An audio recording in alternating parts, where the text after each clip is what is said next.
ক্রমশ উন্নতি হচ্ছে পরিস্থিতি। দুর্যোগ কাটলেও দুর্ভোগ কাটছে না ঘাটালের বিস্তীর্ণ এলাকা জুড়ে।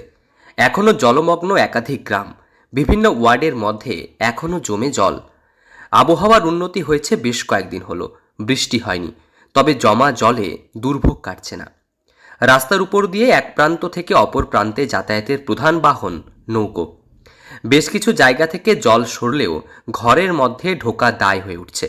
বন্যার কারণে বেড়েছে সাপের উপদ্রব। জল নামার পর চেনা ছন্দে ফেরার চেষ্টা মানুষজনের, তবে এখনও বেশ কয়েকদিন জলমগ্ন থাকার আশঙ্কা রয়েছে।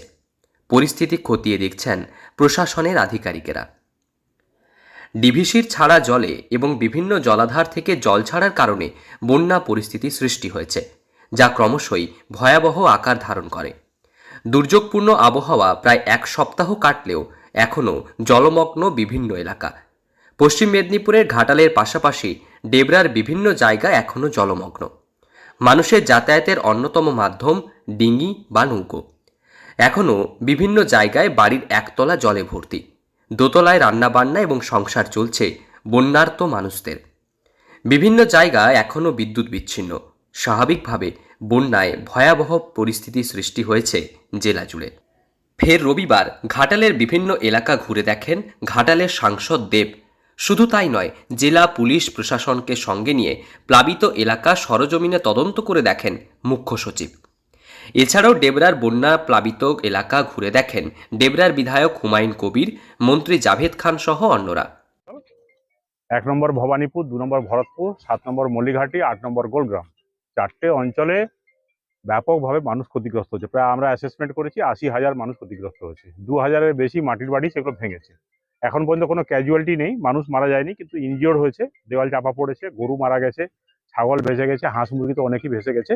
তো স্যার এসেছিলেন ডিজাস্টার ম্যানেজমেন্টের, উনি দেখেছেন, উনি অনেকগুলো বোট টোট দিয়েছেন, কিছু ত্রাণও পাঠাবেন।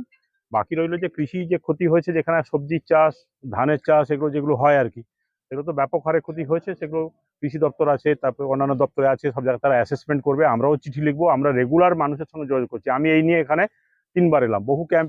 প্রতিদিনই ধীর গতিতে নামছে জল।